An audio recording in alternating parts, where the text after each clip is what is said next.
بسم اللہ الرحمن الرحیم۔ حفاظت دین سے متعلق آج ہماری 11ویں نشست ہے، جس میں ہم حفاظت دین کے 4 بنیادی اسباب میں سے چوتھے سبب یعنی فقہا اور علماء امت کی خدمات کے ذیلی موضوعات کے حوالے سے جاننے کی کوشش کریں گے۔ آج کا ہمارا موضوع ہے 4 فقہوں میں سے کسی ایک پر عمل کرنا لازم کیوں؟ ہوا یوں کہ چاروں فقہ مرتب ہونے کے بعد بھی اجتہاد کا سلسلہ سن 400 ہجری تک چلتا رہا۔ اس کے 2 پس منظر تھے۔ ایک، فقہا علماء اپنے اپنے حالات کے مطابق دین میں تدبر کرتے اور لوگوں کی رہنمائی فرمایا کرتے تھے۔ دوسرا، چونکہ اسلامی ریاست کا نظام شریعت پر چلتا تھا، لہٰذا قاضی بھی مقدموں کے فیصلوں میں خاص کر ان 4 فقہ میں سے کسی ایک کے قول کو سامنے رکھ کر فیصلہ کیا کرتے تھے، یا انہی 4 فقہ کے جو مرتب اصول ہیں اس کے مطابق وہ اپنا اجتہاد کیا کرتے تھے۔ لیکن سن 400 ہجری کی ابتدا میں ہوا یہ کہ عدالتوں نے پارٹیز کو فیور دینا شروع کر دی، یعنی مدعی یا مدعا علیہ جو ہے ان کو فیور دینی شروع کر دی۔ اور فیور کا طریقہ کیا تھا کہ کسی مسئلے میں فور ایگزامپل اگر فقہ حنفی کے مطابق کوئی شخص مجرم تصور ہوتا ہے تو اس کا فیصلہ دوسری فقہ کے قول پر دے دیا جس کے مطابق وہ مجرم شمار نہیں ہوتا، تاکہ مطلوبہ پارٹی کو سزا سے بچایا جا سکے۔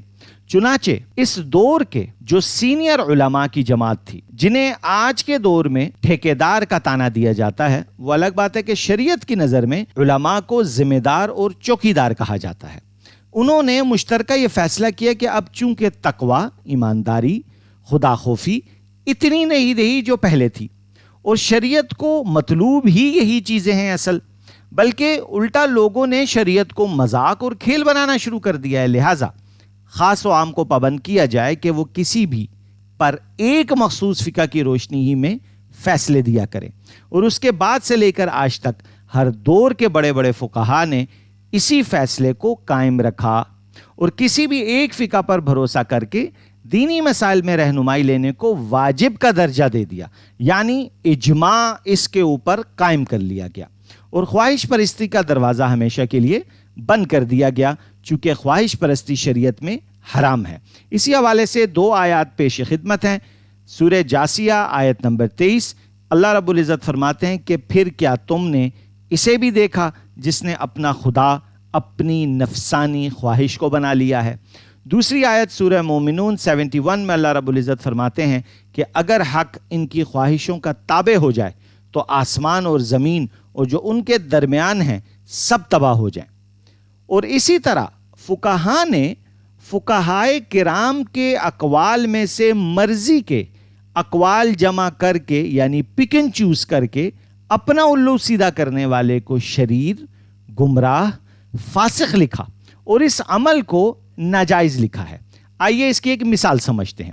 مثلاً اگر کوئی شخص یہ دعویٰ کر دے کہ موسیقی حلال ہے اور دلیل کے طور پر وہ مولانا رومی رحمۃ اللہ علیہ کی طرف منسوب کسی قول کو لے آئے، یہ میں بول رہا ہوں منسوب، ابھی اس کی تحقیق نہیں ہے کہ انہوں نے یہ کیا بھی ہے نہیں، بٹ ایک قول منسوب ہے ان کی طرف کہ جی انہوں نے کیا تھا یا انہوں نے کہا تھا، تو جان لیجئے کہ وہ 4 جرم ایک وقت میں اکٹھے کر رہا ہے۔ نمبر 1، احادیث نبویہ کا کھلم کھلا انکار کر رہا ہے، جن احادیث میں واضح الفاظ کے ساتھ طبطبے، سرنگی اور اس قسم کے جتنے بھی انسٹرومنٹس ہیں اس کی حرمت کا جس میں ذکر کیا گیا ہے یا دیگر سخت وعیدوں کا ذکر کیا گیا ہے۔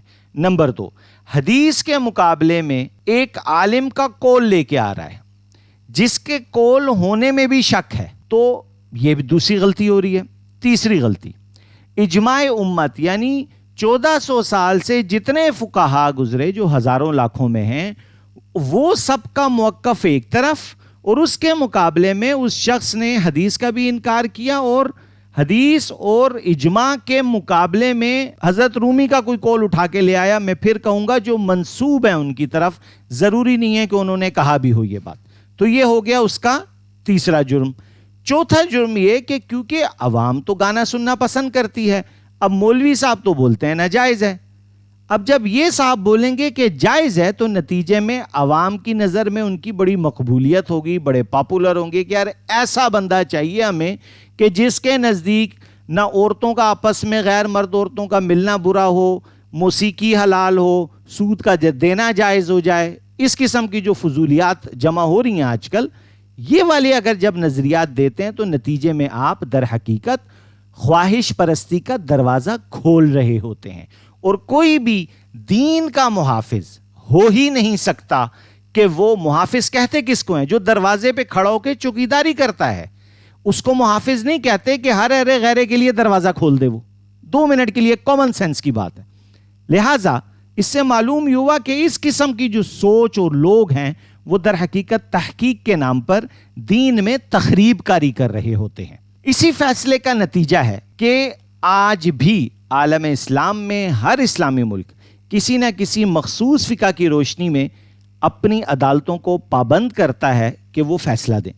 جیسے پاکستان کی عدالتوں میں بائی ڈیفالٹ فقہ حنفی کے مطابق فیصلے کیے جاتے ہیں. البتہ اگر کوئی وضاحت کر دے کہ اس کا تعلق فقہ شافعی سے ہے، اگر وہ دعویٰ کر دے کہ اس کا تعلق فقہ جعفری سے ہے، تو تب عدالت اس فقہ کی روشنی میں اس کے لیے فیصلہ کرتی ہے. بٹ ایسا قطعاً نہیں کرتی کہ وہ پک اینڈ چوز کرے کہ یہ فیصلہ فقہ مالکی سے اٹھا لیا، وہ فقہ حنبلی سے اٹھا لیا، اور قطعاً عدالت یہ کام نہیں کرتی. اس کی ایک اور مثال اگر ہم سمجھیں تو وہ یہ کہ عام عدالتی جو قوانین ہیں وہ رومن اور گریک جو قوانین ہیں ان سے ماخوذ ہیں. اور یہ پوری دنیا میں اگر دیکھا جائے تو اس کا فاؤنڈیشن ایک ہی ہے. پھر ہر ایک ملک نے اپنے اپنے حساب سے اس میں چھوٹی موٹی تغیر و تبدل کر کے اس کو مرتب کیا ہوا ہے.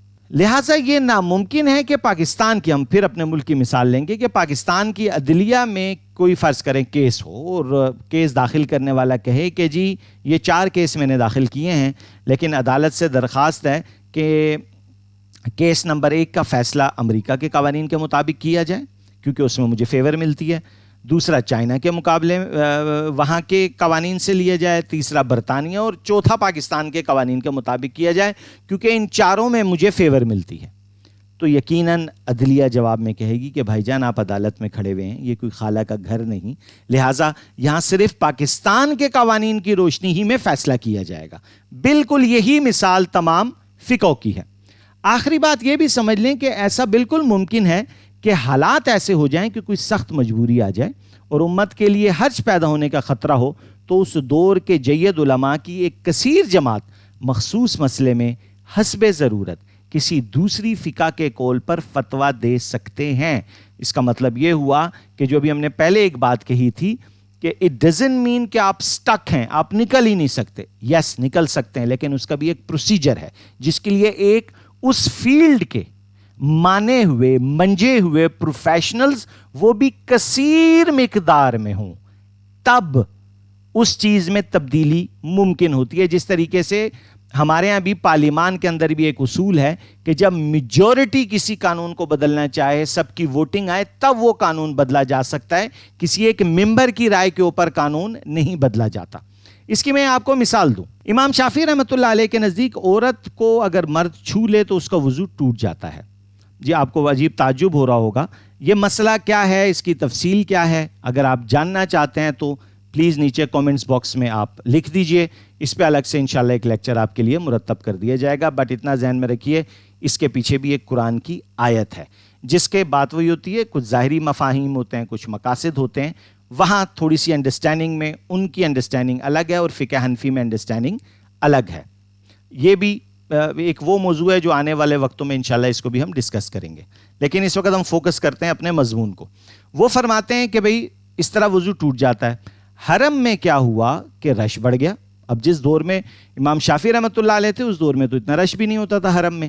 اب کیونکہ رش ہو گیا، اب کیا کریں؟ اب تو ہر ایک دوسرے سے ٹچ کر رہا ہوتا ہے. تو پھر فقہ شافعی کے جو جید علماء ہیں، موسٹ پروفیشنل علماء ہیں، وہ جمع ہوئے، انہوں نے غور کیا اور انہوں نے حرم کی حد تک فتویٰ جاری کیا کہ حرم میں امام ابو حنیفہ کے قول کا اطلاق ہوگا، کیونکہ ان کے نزدیک صرف چھونے سے وضو نہیں ٹوٹتا جب تک شہوت کے بعد کے جو نتائج ہوتے ہیں وہ پیدا نہ ہو جائیں، کیونکہ وضو ٹوٹنے کے لیے وہ شرط ہے، صرف ٹچ کرنا شرط نہیں ہے. ٹھیک ہے جی.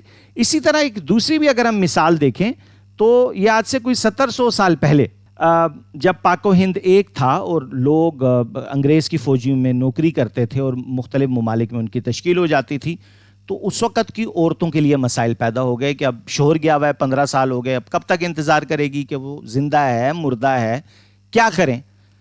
اس قسم کے کچھ مسائل حد سے زیادہ بڑھ گئے. تو اس وقت کے جو جید علماء تھے انہوں نے اس پر دوبارہ غور کیا، اور مخصوص یہ کتاب خواتین ہی کے لیے لکھی گئی تھی، جس میں طلاق، لاپتہ شوہر، پاگل شوہر یا وہ شوہر جس میں کوئی ڈیفیکٹ آ گیا ہو، اس حوالے سے بہت سارے مسائل میں حنفی علماء نے امام مالک کے کئی اقوال کے اوپر فتویٰ دیا، جو کہ ایک کثیر مقدار میں علماء کی جماعت تھی. تو خیر پوری بات کا خلاصہ یہ نکلا کہ کسی ایک کی مان کر چلنا لازم ہے اور نفس کی مان کر چلنا گمراہی ہے. انشاءاللہ اگلی نشست میں ہم اسی حفاظت دین کے ایک اور انتہائی اہم پہلو سند دین، جس کو انگلش میں ٹریسیبلٹی کہتے ہیں، اس کو سمجھنے کی کوشش کریں گے، جو حفاظت دین میں ریڑھ کی ہڈی کی حیثیت رکھتا ہے. یہ وہ ٹول ہے جس کو سمجھنے کے بعد آپ بہت آسانی سے نام نہاد بہروپیوں کو پہچان پائیں گے کہ وہ دین میں تحقیق کر رہے ہیں یا تخریب. آیا وہ اس اہل بھی ہیں کہ دین پر وہ کوئی گفتگو کر سکیں یا ہمارے رہنما بن سکیں؟ اللہ رب العزت ہمیں صحیح طریقے سے دین سمجھنے کی توفیق نصیب فرمائے. اگر اس آج کی نشست کے حوالے سے آپ کے ذہن میں کوئی سوالات ہیں تو برائے مہربانی نیچے کومنٹس باکس میں لکھ دیجئے، انشاءاللہ ان کا جواب دینے کی کوشش کی جائے گی. جزاکم اللہ خیر.